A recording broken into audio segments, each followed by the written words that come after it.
Namaku Nadira. Aku pernah ditampar di depan umum oleh suamiku sendiri, demi membela perempuan lain. Tapi dari penghinaan itu, aku memilih bangkit. Dan saat aku berdiri, dia yang akhirnya jatuh. Ini bukan sekadar cerita pengkhianatan. Ini kisah perempuan yang memilih harga diri daripada luka yang terus dibiarkan. Selamat datang di Santi Story. Channel ini menyajikan cerita yang penuh makna, haru, dan pelajaran hidup. Setiap cerita yang kami angkat berasal dari pengalaman nyata, dikemas dalam narasi yang menyentuh hati. Sebelum masuk ke ceritanya, sahabat jangan lupa absen dulu ya. Sahabat dari mana saja? Untuk kamu yang belum subscriber, jangan lupa subscriber. Yang sudah subscriber, semoga rezekinya mengalir. Yuk kita dengar ceritanya. Pernikahanku dengan Raka dulu kuanggap sebagai hadiah terindah dari Tuhan. Setelah semua perjuangan hidup yang kulalui, aku merasa Tuhan akhirnya memberiku seseorang untuk berbagi suka dan duka. Raka datang di saat aku mulai jenuh hidup sendirian. Terlalu lama jadi perempuan mandiri yang pura-pura kuat padahal sering menangis diam-diam di balik pintu kamar. Aku mengenalnya dalam sebuah acara amal, saat dia menjadi relawan dan aku salah satu donatur tetap. Sikapnya yang hangat, penuh perhatian, dan tutur katanya yang halus, semua itu membuatku membuka hati perlahan. Wajahnya tampan, senyumannya ramah, dan ada caranya memperlakukan orang lain yang membuatku yakin. Inilah lelaki yang berbeda dari kebanyakan pria yang pernah kutemui. Saat kami menikah, aku tahu betul kondisi Raka. Ia masih belum punya pekerjaan tetap, hanya sesekali menerima pekerjaan freelance yang penghasilannya tidak seberapa. Tapi aku tidak mempermasalahkan itu. Aku pikir, semua orang butuh waktu untuk tumbuh. Dan selama dia punya kemauan untuk berubah dan berkembang, aku siap mendampinginya. Awal pernikahan kami sederhana. Kami tinggal di apartemen kecil, cukup untuk 2 orang. Aku tetap bekerja di kantor arsitektur yang sudah kugeluti sejak awal karir. Raka lebih banyak di rumah, membantu membereskan pekerjaan domestik dan kadang mengambil proyek desain grafis dari teman-temannya. Aku senang pulang ke rumah, tahu ada orang yang menyambutku, menyiapkan teh hangat, dan bertanya dengan tulus, "Capek, ya?" Aku tak pernah memperhitungkan uang. Semua kebutuhan rumah tangga aku yang tanggung, bahkan sampai membelikan Raka laptop baru, smartphone terbaru, dan kadang uang jajan kecil agar dia bisa sesekali nongkrong dengan teman-temannya. Kataku, "Kamu suami, harga dirimu harus tetap terjaga. Biar aku yang kerja, kamu fokus bangun portofolio." Dan Raka berubah, perlahan. Dari seorang pria yang dulu malu-malu meminjam uang bensin, kini mulai bersikap percaya diri. Dia mulai rajin ke gym, beli baju-baju mahal, ganti parfum yang aromanya menusuk. Aku senang waktu itu. Kupikir, ini tanda dia mulai berkembang. Aku pun naik jabatan menjadi kepala divisi, penghasilanku bertambah signifikan. Kami pindah ke rumah yang lebih besar, membeli mobil kedua, dan perlahan hidup kami menjadi sangat nyaman. Kami sering liburan ke luar negeri, makan malam di restoran mahal, dan punya gaya hidup yang menurutku terlalu mewah. Tapi kupikir, ya sudah, ini buah dari kerja keras bersama. Tapi semua itu, sekarang kupikir ulang. Sebab saat aku mulai sibuk dengan proyek-proyek besar, Raka mulai sering keluar rumah. Ia bilang ingin bangun usaha, ingin mandiri, tak ingin terus-terusan di bawah bayanganku. Aku mendukungnya. Bahkan kutransfer ratusan juta untuk modal usaha kecil yang katanya akan jadi bisnis besar suatu hari nanti. Aku tidak pernah minta laporan. Tak pernah bertanya sudah sejauh mana. Aku percaya. Terlalu percaya. Pernah suatu malam, aku pulang lebih awal dari biasanya. Raka tidak ada di rumah. Kupikir dia sedang rapat dengan calon investor, seperti yang sering dia bilang. Tapi saat kubuka laptopnya yang tertinggal di meja, ada notifikasi pesan masuk, dan isi percakapannya membuat jantungku tercekat. "Sayang, aku kangen. Nanti jemput aku ya. Jangan bilang-bilang istrimu." Tulis seseorang yang jelas bukan dari klien bisnis. Tanganku gemetar. Tapi aku menahan diri. Aku menutup laptop pelan-pelan, seolah tidak pernah tahu apa-apa. Dalam diam, aku masih mencoba meyakinkan diri bahwa mungkin aku salah paham. Mungkin itu cuma godaan kecil, dan dia tetap setia padaku. Bodohnya aku. Saat itu aku masih menyebut Raka sebagai bagian dari doa-doaku. Aku masih menyelipkan namanya saat memohon rezeki, kesehatan, dan perlindungan. Padahal diam-diam, ia mungkin sedang memeluk wanita lain dengan tangan yang dulu menggenggam jari-jariku saat ijab kabul. Kupikir rumah tanggaku bahagia. Kupikir cinta dan kesetiaan bisa tumbuh seiring waktu, asal satu sama lain saling menguatkan. Tapi cinta, kadang tak cukup untuk menambal kebocoran kepercayaan yang pelan-pelan mulai menggerogoti dinding kesetiaan. Dan aku tidak tahu, kalau semua itu hanya awal dari luka yang lebih besar. Sesuatu mulai berubah dalam diri Raka, meski awalnya tak bisa kujelaskan apa. Ia tak lagi menyapaku dengan senyum hangat di pagi hari. Tak ada lagi teh hangat yang menungguku di meja makan sepulang kerja. Perlahan tapi pasti, suamiku yang dulu penuh perhatian, kini menjadi sosok asing yang tinggal satu atap denganku. Ia mulai sering pulang larut malam dengan alasan sibuk mengurus bisnis. Dulu, ia selalu menceritakan detail harinya, dengan siapa ia bertemu, rencana-rencana kerjanya, bahkan obrolan ringan dengan temannya di kafe. Tapi sekarang, ia hanya berkata singkat, "Capek, jangan banyak tanya." Awalnya aku mencoba mengerti. Mungkin memang usahanya sedang naik turun. Mungkin tekanan pekerjaan membuatnya lelah dan mudah marah. Tapi yang membuat dadaku sesak, ia bukan hanya menjadi dingin. Ia mulai kasar, terutama dengan ucapannya. Setiap kesalahanku, sekecil apapun, selalu jadi alasan untuk melontarkan kata-kata menyakitkan. "Pakai otakmu, Nadira. Kamu perempuan pintar, kan? Masa hal sepele gini gak bisa kamu urus? Kerjaan kamu banyak, tapi rumah berantakan begini. Mau sampai kapan aku jadi babu juga di rumah sendiri?" Kata-kata itu menusuk, tapi aku menelannya mentah-mentah, seolah itu semua memang salahku. Aku menyalahkan diriku sendiri, seperti wanita bodoh yang mengira, bila ia terus bersabar, maka semuanya akan kembali seperti dulu. Aku bahkan mulai memperbaiki penampilanku. Membeli lingerie baru. Menata rambut dan memasak masakan kesukaannya, berharap ia kembali jadi lelaki yang dulu mencium keningku tiap malam sebelum tidur. Tapi tak ada yang berubah. Ia bahkan semakin menjauh.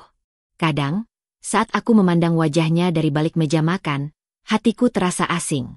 Ada jeda panjang yang tidak bisa kutembus, seolah aku duduk berhadapan dengan tubuh Raka, tapi jiwanya sudah entah di mana. Ia tak lagi bercerita, tak lagi menyentuhku, bahkan untuk sekadar menggenggam tanganku.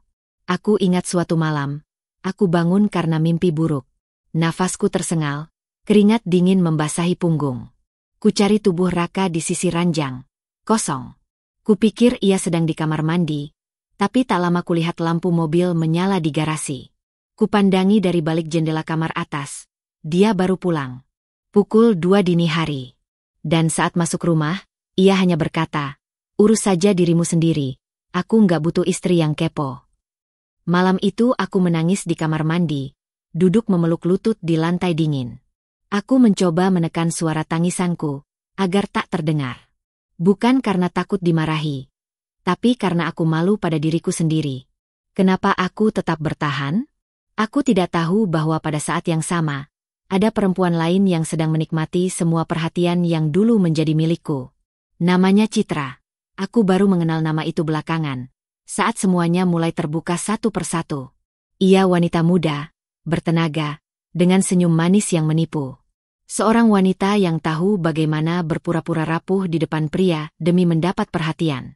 Dan Raka, ternyata bukan pria kuat yang selama ini kubanggakan. Ia hanyut dalam permainan perempuan itu. Buta. Lupa diri. Citra bukan hanya cantik, ia juga pandai memosisikan diri sebagai wanita yang butuh diselamatkan. Dan Raka, seperti lelaki bodoh dalam film-film murahan, terpikat oleh skenario murahan yang sengaja ditulis Citra. Di hadapan perempuan itu, Raka merasa lebih hebat, lebih dibutuhkan. Sesuatu yang mungkin tidak lagi ia rasakan dariku, seorang istri yang mandiri dan sukses. Dan aku, yang selama ini mati-matian membela harga diri Raka di hadapan keluargaku, yang selalu berkata bahwa Raka lelaki baik dan setia, ternyata hanya sedang membungkus kepalsuan dengan doa-doaku sendiri. Aku belum tahu, belum sadar sepenuhnya, siapa Citra. Tapi perasaan perempuan tidak pernah bohong. Hati kecilku mulai berteriak, ada yang disembunyikan, dan aku sedang berjalan di atas bara, hanya menunggu waktunya untuk terbakar seluruhnya. Mulanya hanya kecurigaan kecil. Tapi seperti luka yang tidak diobati, ia pelan-pelan membusuk dan mengeluarkan bau tak sedap yang akhirnya tidak bisa lagi disangkal. Aku mulai mencium aroma asing dari kemeja Raka. Wangi parfumnya berubah. Dulu ia selalu memakai aroma segar yang kubelikan khusus dari toko langganan kami. Kini wanginya lebih manis, feminin, menyengat. Bukan wangi khas lelaki. Bukan miliknya. Bukan milikku. Parfum baru, ya? Tanyaku suatu malam saat ia baru masuk ke kamar. Ia tampak kaget sesaat, lalu dengan cepat menjawab, "Iya, dapat gratisan dari klien."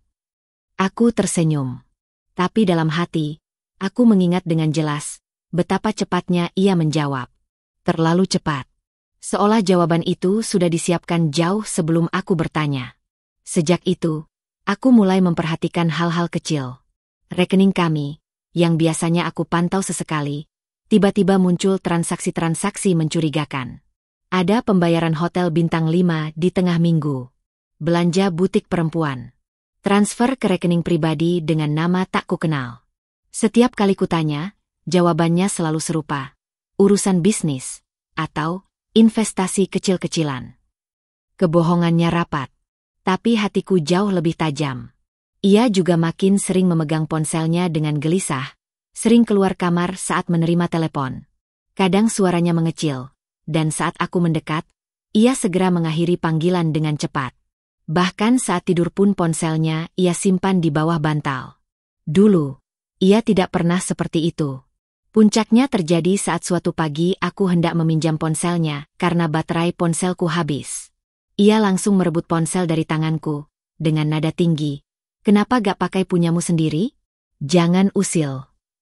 Kata usil itu membuatku terdiam. Usil. Dulu dia pernah bilang aku adalah rumah ternyaman untuk pulang. Kini aku dianggap pengganggu di rumahku sendiri. Dan saat itu juga aku tahu, ini bukan lagi soal lelah kerja atau tekanan hidup. Ini pengkhianatan. Tapi aku bukan perempuan gegabah. Aku tidak mau menyerang hanya karena firasat. Aku butuh bukti. Diam-diam aku menyewa jasa detektif profesional. Sesuatu yang tak pernah terpikirkan sebelumnya dalam hidupku. Seorang perempuan muda, cerdas, dan sangat hati-hati dalam bekerja. Kami akan pantau dia selama 2 minggu. Kami tak akan membuatnya curiga, kata wanita itu. Malam-malam berikutnya, aku tidur dalam sunyi yang mengerikan. Pura-pura tak tahu. Pura-pura baik-baik saja.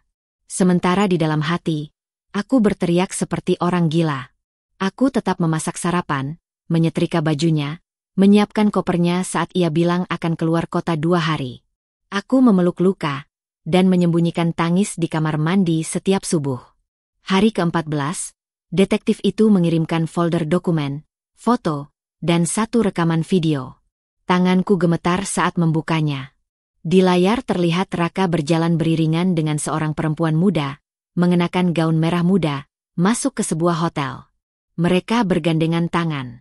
Tertawa. Bahkan sempat berpelukan di depan lobi sebelum menghilang di balik pintu lift. Ada foto lain. Mereka makan malam romantis, duduk bersebelahan. Wajah perempuan itu tertangkap jelas. Dia cantik. Jauh lebih muda dariku. Tapi lebih dari itu, ia punya ekspresi puas yang menghancurkan harga diriku. Ekspresi seorang pemenang yang merebut sesuatu yang bukan haknya. Namanya Citra. Hanya dengan melihat namanya tertulis di laporan, aku ingin muntah. Seakan nama itu sendiri mengandung racun. Detektifku menambahkan, dia bukan hanya selingkuhan. Kami dapat informasi, Raka telah mengontrakkan apartemen untuknya. Semua biaya hidup Citra ditanggung Raka. Tapi setelah kami lacak, semua dananya berasal dari rekening Anda. Hatiku seperti diremas. Aku yang membiayai wanita yang mencuri suamiku.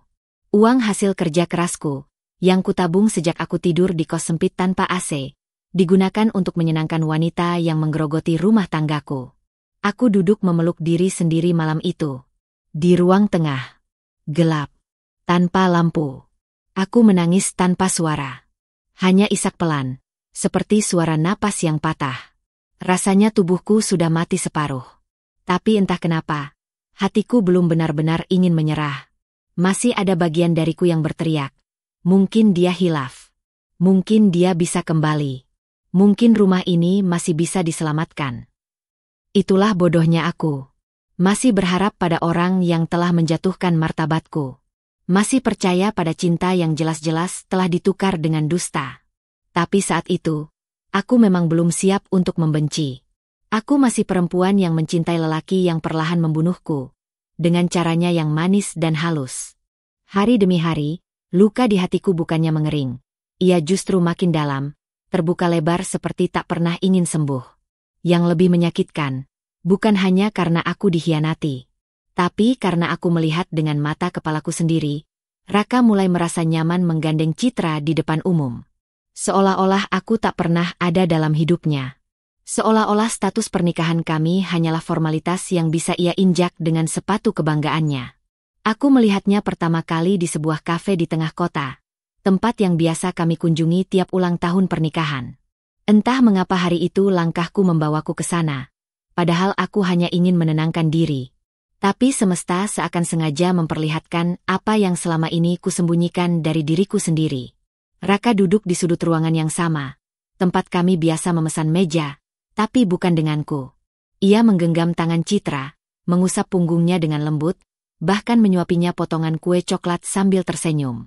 Dunia seperti runtuh di depan mataku, tapi aku menahan langkah. Aku tidak ingin membuat keributan. Aku menunduk, berpaling, dan keluar dari kafe dengan napas tercekat. Air mata menggantung, tapi tak kutumpahkan. Aku masih punya harga diri, walau hati ini terasa diinjak-injak. Setelah itu, berita tentang mereka makin sering muncul di mataku sendiri. Beberapa teman kantor mengirimkan foto Raka dan Citra yang diunggah netizen secara tidak sengaja. Mereka makan di restoran, belanja di mall, menghadiri acara komunitas bisnis yang selama ini katanya milik kerja kerasnya sendiri. Mereka tampak seperti pasangan bahagia.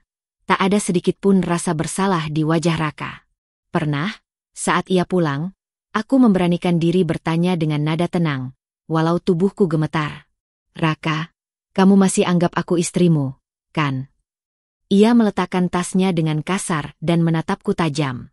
Kalau kamu mau tenang, jangan ikut campur urusanku. Kamu gak tahu apa-apa. Aku istrimu, kataku pelan. Dan aku suamimu.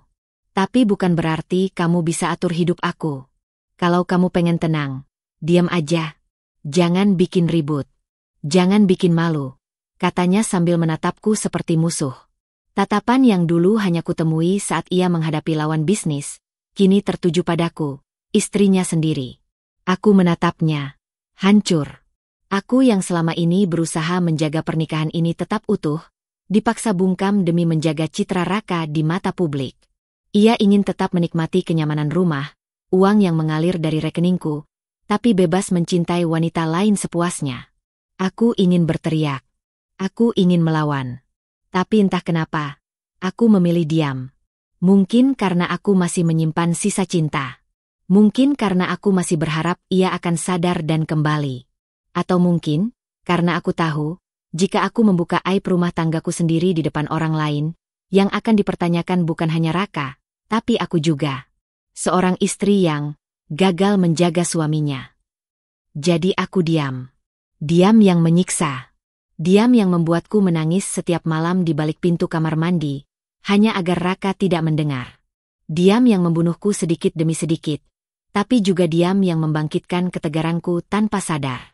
Aku mulai menjalani hari-hariku seperti boneka hidup. Pagi tetap bangun, mandi, bekerja, tersenyum di depan rekan kerja. Tapi di dalam hati, aku hanya menunggu waktu. Waktu yang tepat untuk membalas semua ini.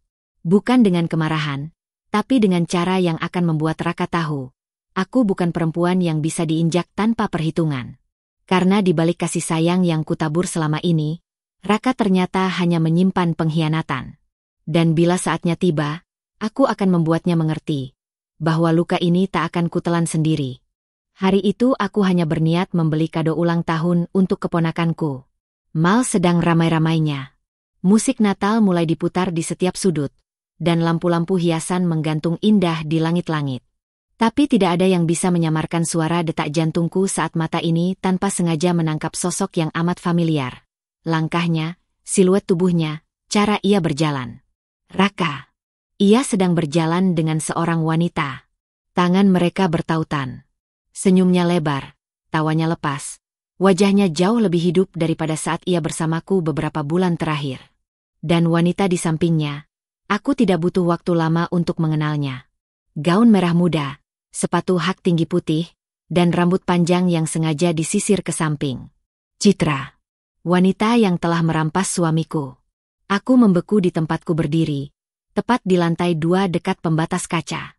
Tanganku gemetar memegang kotak kado yang belum sempat kubayar. Rasanya darah di tubuhku mengalir ke satu titik. Mataku, yang tak berhenti memandangi mereka. Tak ada lagi keraguan. Tak ada lagi, mungkin aku salah lihat, seperti sebelum-sebelumnya. Mereka nyata, berdiri di hadapanku, sebagai sepasang kekasih yang tanpa rasa malu memamerkan hubungan di ruang publik. Tubuhku bergerak sendiri, seperti ditarik oleh luka. Aku turun ke lantai 1, langkahku cepat. Entah karena emosi atau karena lututku yang hampir tak sanggup menopang tubuh. Orang-orang berlalu lalang, suara anak-anak tertawa, dan denting musik riang menjadi latar paling ironis saat aku mendekat ke arah mereka. Raka, panggilku lirih tapi tajam, cukup membuat kepala mereka menoleh bersamaan. Wajah Raka langsung pucat. Citra memasang ekspresi terkejut yang dibuat-buat, lalu dengan cepat menggandeng lengannya erat-erat, seperti sengaja ingin menegaskan, dia milikku sekarang. Apa ini? Tanyaku pelan. Mataku bergantian menatap mereka. Raka hendak bicara, tapi Citra lebih dulu menyela. Nadira, tolong jangan bikin drama. Kami hanya makan siang. Itu saja. Makan siang sambil bergandengan tangan dan berpelukan. Suaraku meninggi. Di tempat umum? Kau tak malu, Citra? Citra menyeringai kecil, lalu mendekat. Justru kamu yang harusnya malu, Nadira. Kalau kamu istri yang layak, suamimu gak akan cari yang lain. Telingaku panas. Jantungku berdegup seperti genderang perang. Tapi sebelum aku sempat menjawab, tiba-tiba Raka mendorong tubuh Citra perlahan ke belakang dan berdiri di antara kami. Nadira, cukup, katanya dengan suara tajam. Kamu mempermalukan dirimu sendiri. Aku menatapnya. Nyaris tak percaya dengan apa yang barusan kudengar. Aku mempermalukan diriku sendiri? Di depan selingkuhanmu. Jangan sebut dia selingkuhan, bentaknya. Kamu yang gak bisa jaga rumah tangga kita. Kamu sibuk kerja, kamu dingin. Citra hadir karena aku butuh seseorang yang mengerti. Dan detik berikutnya, sebelum aku sempat membuka mulut, sebelum aku sempat menahan air mata yang sudah membendung di pelupuk, tangan Raka melayang. Cepat, keras, membekas. Tamparannya mendarat tepat di pipiku. Suara telak itu menggema, dan seketika orang-orang di sekitar berhenti berjalan. Beberapa menoleh, beberapa membelalak, sebagian besar mengangkat ponsel. Aku mematung. Dunia berhenti. Pandanganku kabur, bukan karena air mata, tapi karena harga diriku jatuh, pecah, berantakan di lantai marmer yang dingin itu. Yang menatapku bukan hanya Raka dan Citra, tapi puluhan pasang mata yang penasaran, menghakimi, atau mungkin bersimpati. Tapi tak satu pun dari mereka bisa memahami hancurnya perempuan yang ditampar oleh lelaki yang pernah ia perjuangkan mati-matian. Beberapa orang mulai merekam. Ada yang berkata, itu istrinya, kan? Yang lain membalas, iya, yang ditampar itu istrinya. Kasar banget, cowok itu. Citra menggandeng tangan Raka dan berbisik. Ayo, kita pergi. Jangan buang waktu. Mereka melangkah pergi, meninggalkanku berdiri sendiri. Satu tangan memegang pipi yang perih, tangan lain masih menggenggam kotak kado yang kini terasa berat seperti batu nisan. Kakiku lemas. Tapi aku tidak boleh jatuh. Aku pulang dengan wajah sembab. Dan malam itu, setelah membersihkan luka di pipiku, aku duduk di meja kerja. Kuambil laptop, kubuka seluruh file keuangan. Dan satu persatu, aku mulai menutup semua akses. Rekening atas nama Raka, kartu kredit tambahan yang dulu kuberikan atas nama Cinta, dan izin akses ke sistem bisnis yang dulu kubangun dengan harapan ia akan jadi mitra sejajar. Tidak ada lagi kata sabar. Tidak ada lagi kata cinta. Tamparan itu bukan hanya menyakitkan secara fisik. Ia membangunkanku dari tidur panjang. Dan mulai malam itu, aku bersumpah, hidup Raka tidak akan pernah semudah sebelumnya. Malam itu, aku pulang dengan pipi yang masih terasa panas, bukan hanya karena tamparan fisik, tetapi karena harga diriku diinjak di depan umum oleh pria yang pernah bersumpah akan menjagaku seumur hidup. Tidak ada air mata malam itu. Entah karena hatiku sudah terlalu hancur untuk menangis, atau karena bagian diriku yang selama ini diam, akhirnya mati. Dan dari puing-puing kepercayaan yang hancur itu, berdiri perempuan baru. Nadira yang sudah tak ingin bersabar. Nadira yang bukan lagi istri yang memohon pengertian, tapi wanita yang siap membalas dengan cara paling elegan, membangkitkan dirinya sendiri. Aku duduk di ruang kerja, lampu meja menyala redup, ditemani secangkir teh yang tak sempat kusentuh. Jemariku membuka laptop, login ke akun utama perusahaan. Tidak ada ragu. Tidak ada guncangan tangan. Aku menutup seluruh akses finansial atas nama Raka. Rekening tabungan bersama yang dulu kubuat atas nama Cinta, aku tutup. Kartu kredit tambahan yang ia gunakan untuk membiayai makan malam dengan Citra, aku nonaktifkan. PIN mobil mewah yang atas nama perusahaan, aku cabut hak gunanya. Kupanggil tim keuanganku via telepon malam itu juga.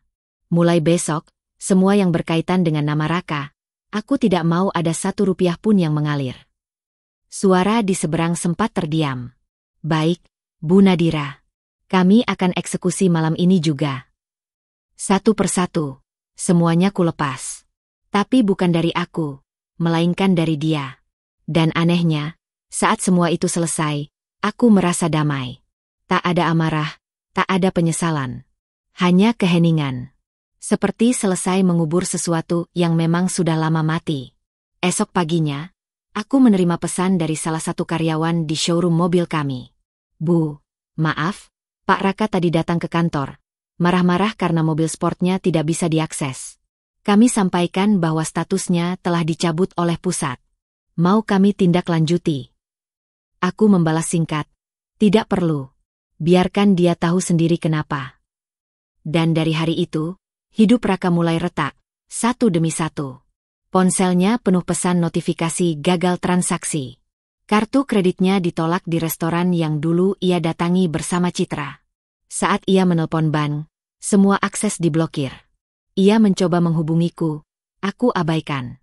Ia menelpon ibuku tidak pernah lagi bicara padanya sejak tahu kejadian di mal itu viral di media sosial. Raka mendatangi kantor tempatku bekerja. Ia mengamuk di lobi, mencoba memaksaku keluar. Tapi aku telah menyampaikan instruksi sebelumnya. Jangan biarkan siapapun mengganggu privasiku, termasuk atas nama suami sekalipun. Ia berteriak di depan banyak orang. Menyebutku perempuan tidak tahu diri. Menuduhku sebagai istri durhaka. Tapi semua hanya memperjelas betapa selama ini aku telah membesarkan pria yang hidup dari uangku, dan tak pernah tahu cara bersyukur. Hari-hari berikutnya, aku menyaksikan perubahan drastis dalam hidup Raka, bukan dari dekat, tapi dari laporan-laporan yang sengaja kubiarkan mengalir ke meja kerjaku. Apartemen yang ia kontrakkan atas nama pribadiku, sudah kuhentikan pembayarannya. Barang-barang mewah yang ia cicil dengan kartuku, ditarik semua.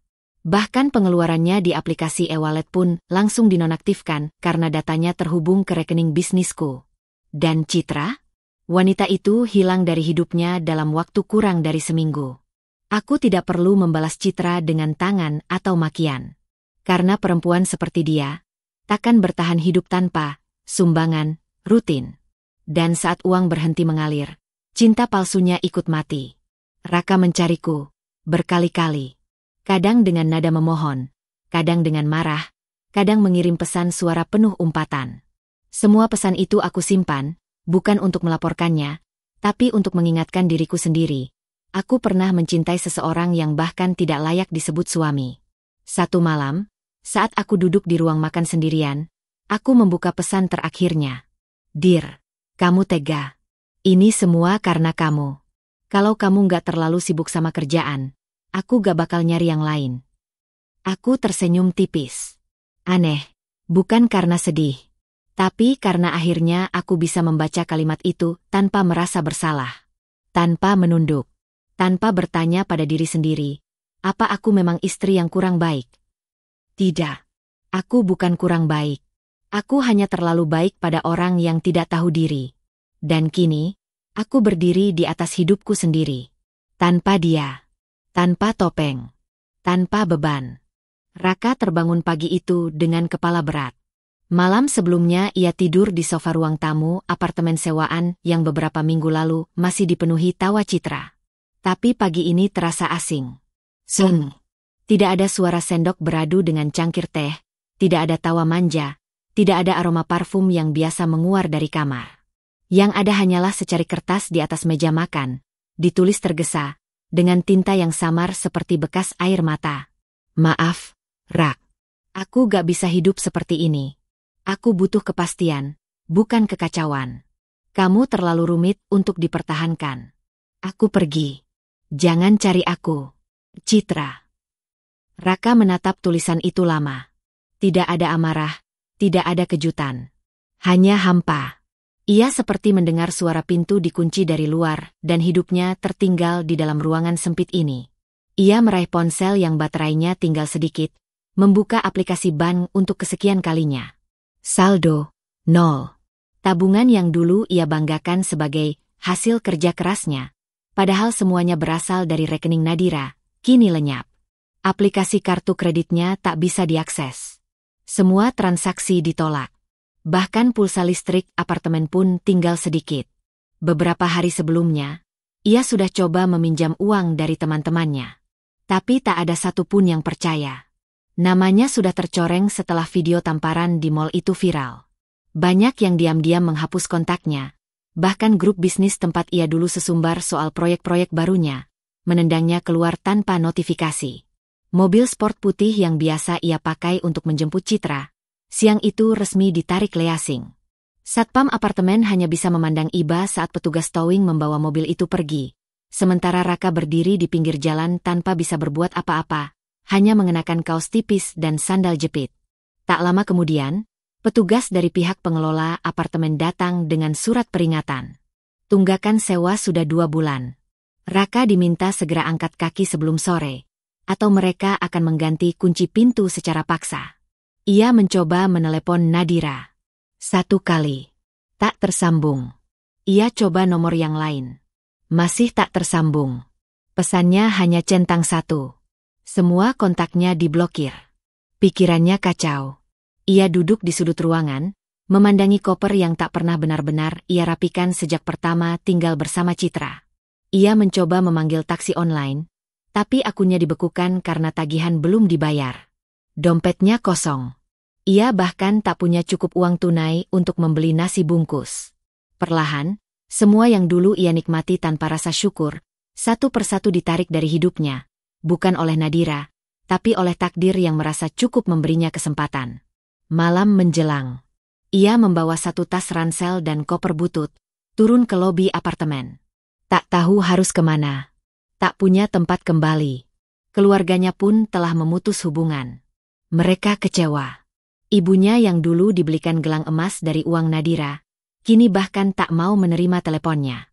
Sementara itu, di dunia yang sama tapi jauh dari kehidupannya, Nadira menatap senja dari balik kaca kantor barunya. Tenang, elegan, dan diam-diam sedang menyusun hidup baru. Ia tidak pernah bertanya di mana Raka sekarang.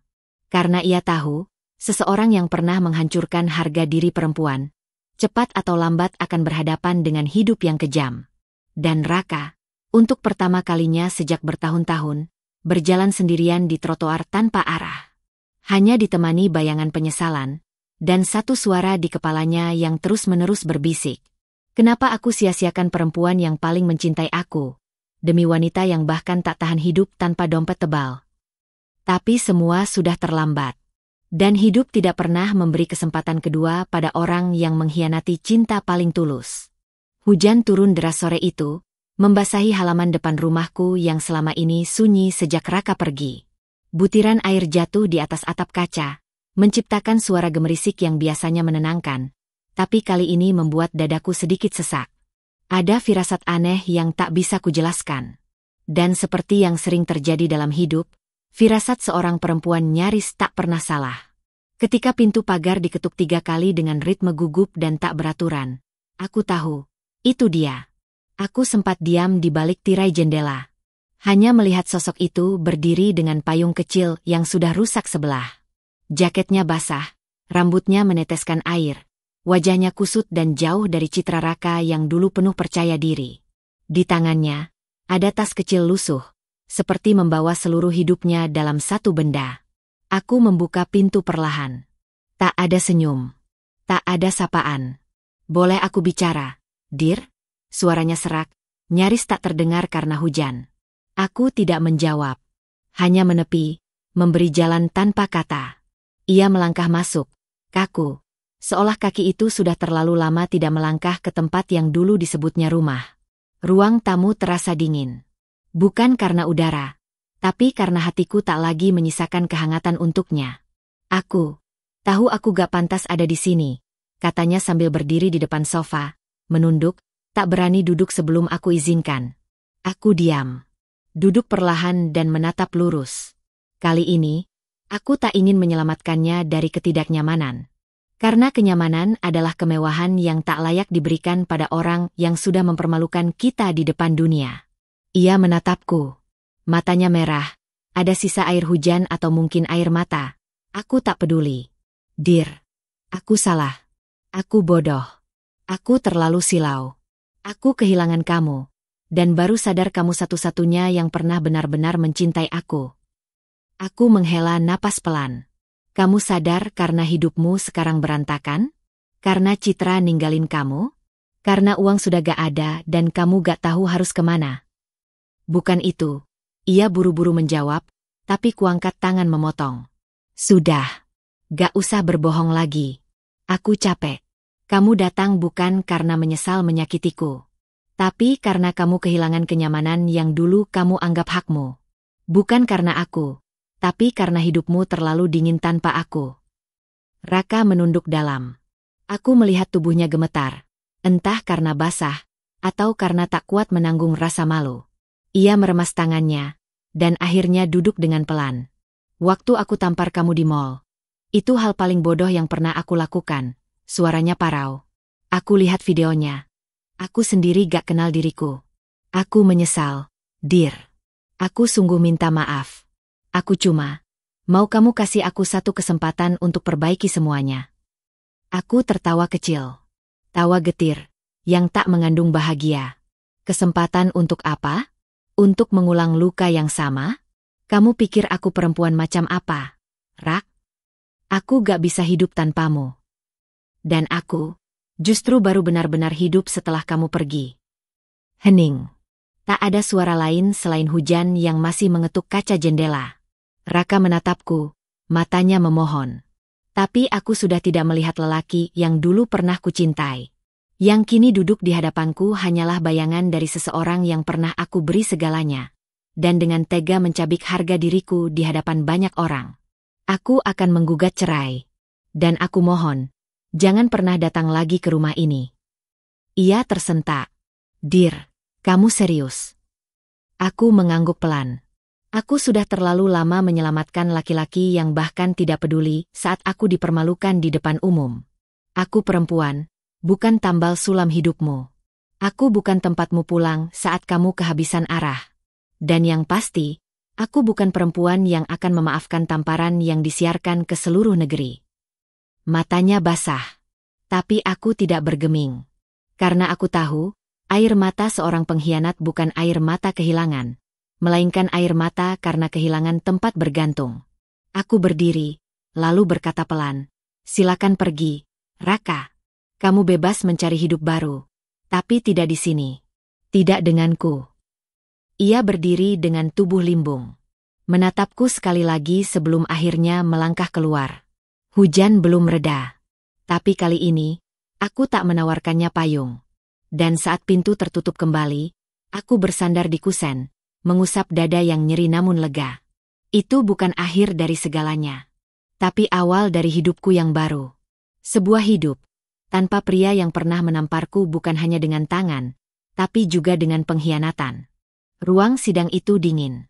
Bukan karena pendingin udara yang terlalu kuat, tapi karena tatapan dan suasana yang menggantung di antara kami yang berdiri di hadapan hakim. Aku mengenakan setelan hitam sederhana, tanpa riasan mencolok, hanya sepasang mata tegas dan sikap tenang yang sengaja kupersiapkan sejak pagi. Sementara Raka, ia tampak lebih tua dari usianya. Wajahnya kusut, kemeja putihnya sedikit kusam, dan matanya tak pernah benar-benar berani menatapku langsung sejak proses ini dimulai. Di sampingnya, tak ada pengacara, tak ada pendukung, tak ada keluarga. Ia datang sendirian. Sementara aku membawa satu koper dokumen. Bukan dendam, tapi keadilan. Majelis hakim membuka sidang dengan suara tegas. Saudari Nadira dan Saudara Raka, sidang gugatan cerai ini telah memasuki tahap putusan. Kami telah menerima bukti dan mendengar kesaksian. Apakah ada yang ingin disampaikan sebelum kami lanjutkan? Aku berdiri, menatap hakim dengan tenang. Yang mulia, saya hanya ingin menyampaikan bahwa rumah tangga kami sudah tak bisa dipertahankan. Selain KDRT yang terekam di tempat umum dan tersebar luas, saya juga telah menyerahkan bukti perselingkuhan Saudara Raka yang berlangsung berbulan-bulan, lengkap dengan dokumen transaksi keuangan yang menyatakan bahwa semua gaya hidupnya didanai sepenuhnya oleh saya. Saya tidak meminta harta tambahan. Saya hanya meminta keadilan agar tidak ada pihak yang mengambil apa yang bukan haknya. Raka menunduk. Ia tak berkata sepatah pun. Bahkan saat hakim menanyakan apakah ia ingin menyampaikan pembelaan, ia hanya menggeleng pelan. Tak lagi mencoba menyangkal. Mungkin karena ia tahu, semua kebohongannya sudah terbuka, telanjang di hadapan hukum, di hadapan publik, dan di hadapan perempuan yang dulu ia hianati. Sidang hening selama beberapa menit sebelum hakim kembali berbicara. Berdasarkan bukti-bukti yang telah diterima oleh pengadilan, baik berupa dokumen transaksi, rekaman kekerasan fisik, dan pengakuan tidak langsung dari tergugat, maka pengadilan memutuskan sebagai berikut. 1. Gugatan cerai dikabulkan. 2. Hak kepemilikan seluruh aset tetap berada di tangan penggugat, yaitu Saudari Nadira, karena kontribusi penuh dalam perolehan harta bersama berasal dari pihak penggugat, sedangkan tergugat tidak memiliki kontribusi finansial yang dapat dibuktikan secara sah. 3. Tergugat tidak berhak atas tunjangan, aset, maupun kompensasi pasca perceraian. Ketukan palu itu bergema dalam ruang sidang. Raka masih diam, tak satu pun kata keluar dari mulutnya. Ia tampak kosong. Seperti tubuh tanpa arah yang sudah kehilangan semua daya untuk membela dirinya sendiri. Aku berdiri, mengemasi berkas-berkasku, lalu berjalan keluar dengan kepala tegak. Di luar ruang sidang, beberapa wartawan sudah menunggu. Sebagian mengenaliku sebagai pemilik salah satu perusahaan desain interior ternama di kota ini. Mereka mengangkat kamera, menyodorkan mikrofon. Tapi aku hanya memberi satu kalimat. Saya tidak memenangkan apapun hari ini. Saya hanya mengambil kembali apa yang memang menjadi milik saya, dan meninggalkan yang sudah terlalu lama menyakiti saya.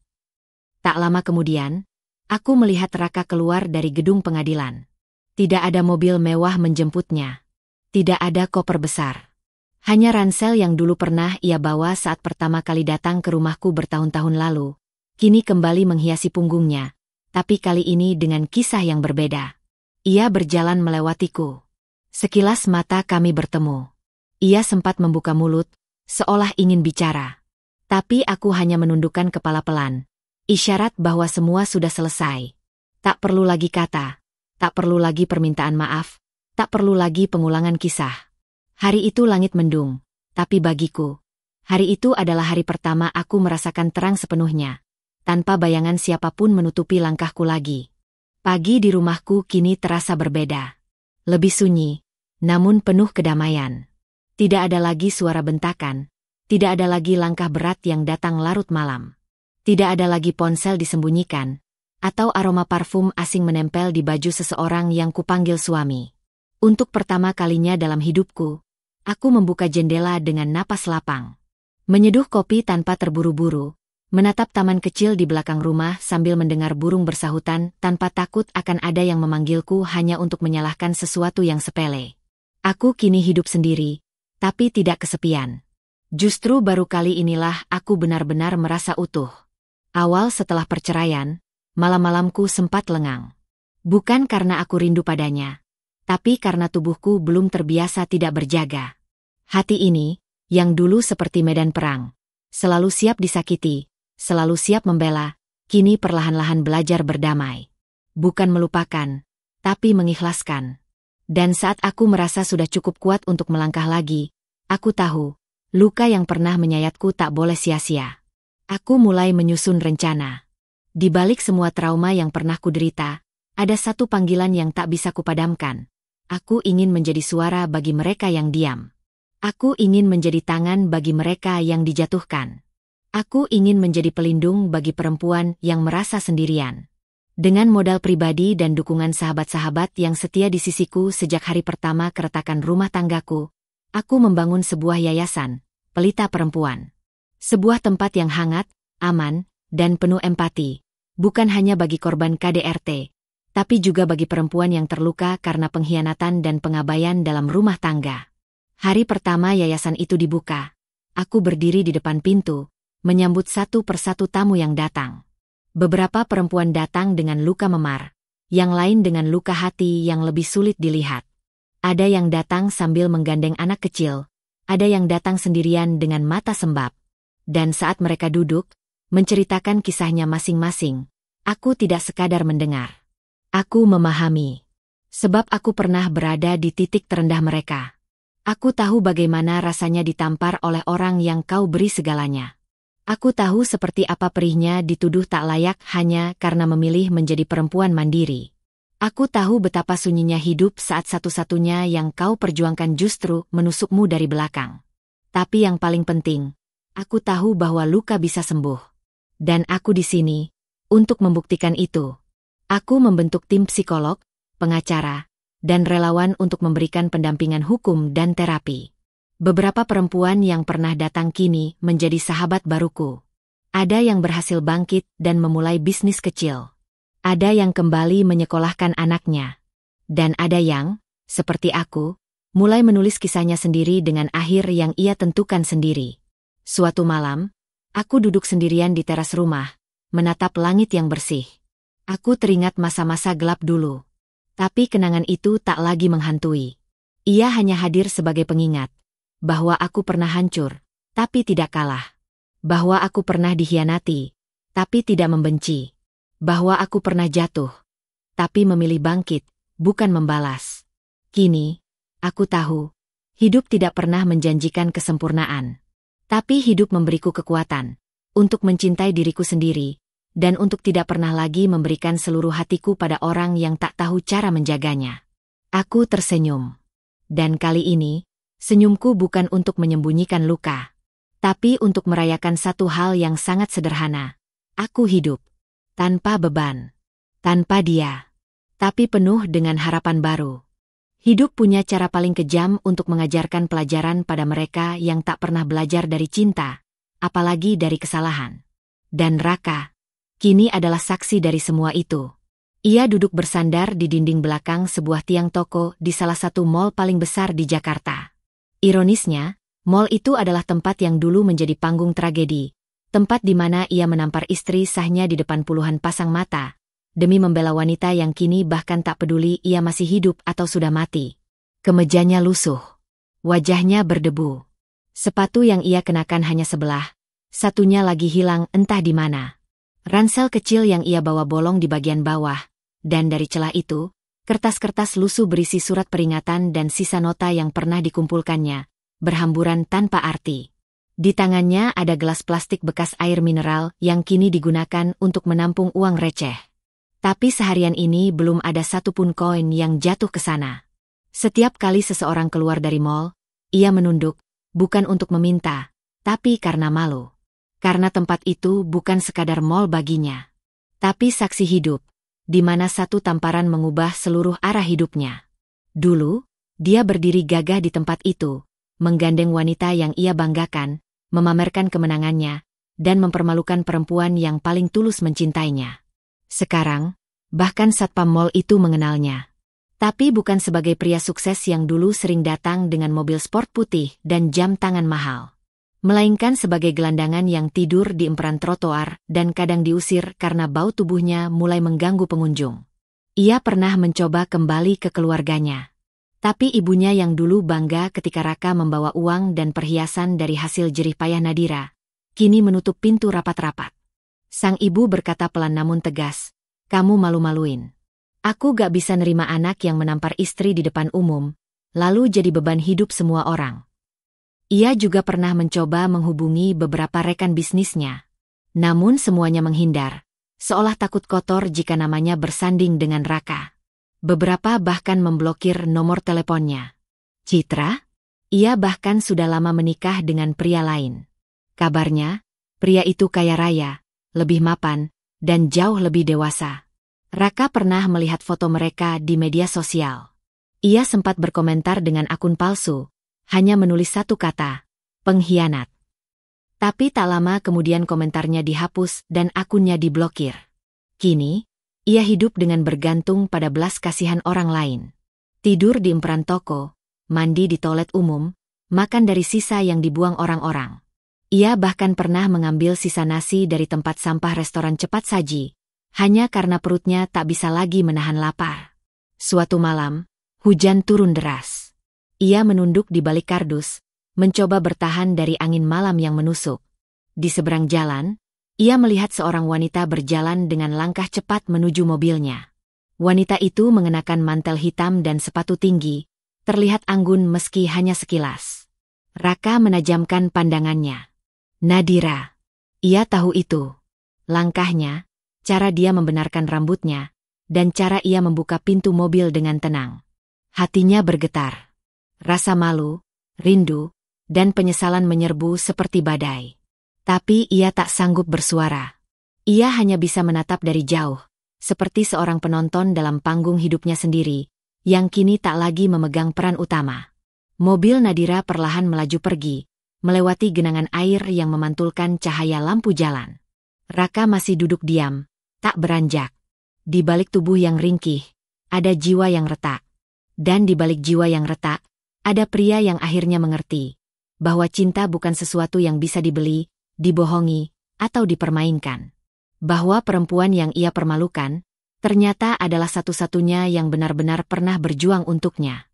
Sayangnya, hidup bukan film romantis. Tidak ada adegan akhir di mana sang istri kembali dan memeluknya di tengah hujan. Yang ada hanyalah suara angin malam, tikus-tikus kecil yang berlalu di bawah kolong, dan detak hati Raka yang kini hanya berisi satu hal. Penyesalan yang datang terlambat.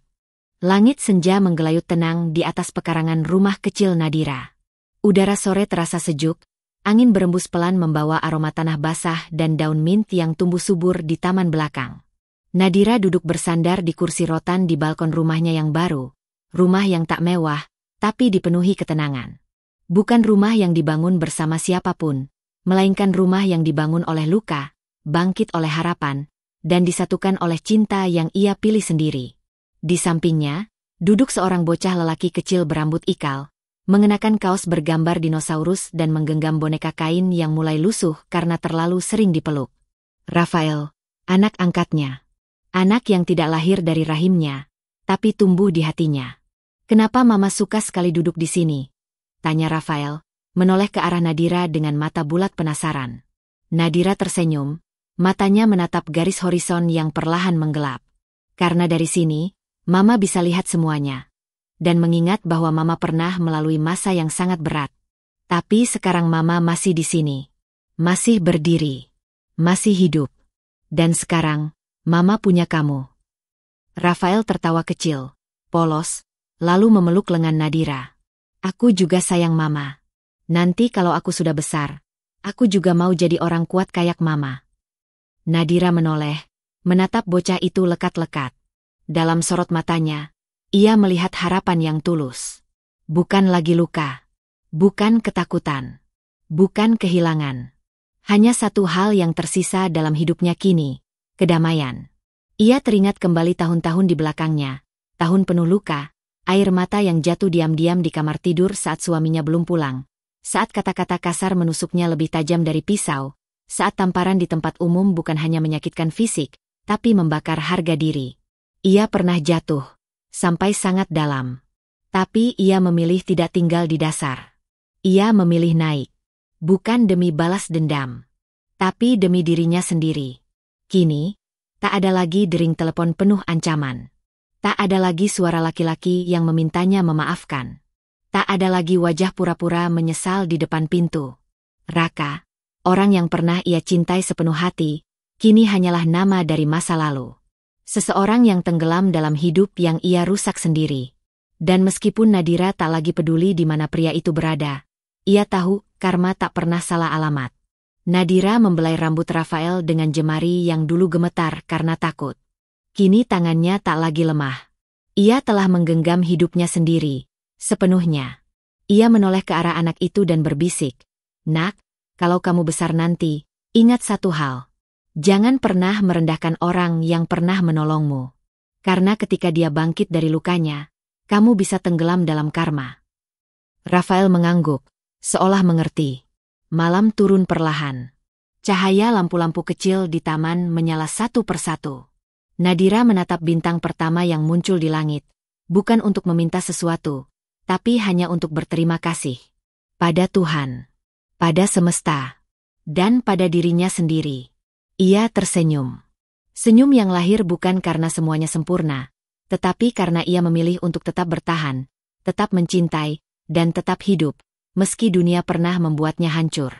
Kini, ia tak butuh siapapun untuk melengkapinya. Karena Nadira telah kembali utuh, tanpa perlu diselamatkan siapapun selain dirinya sendiri.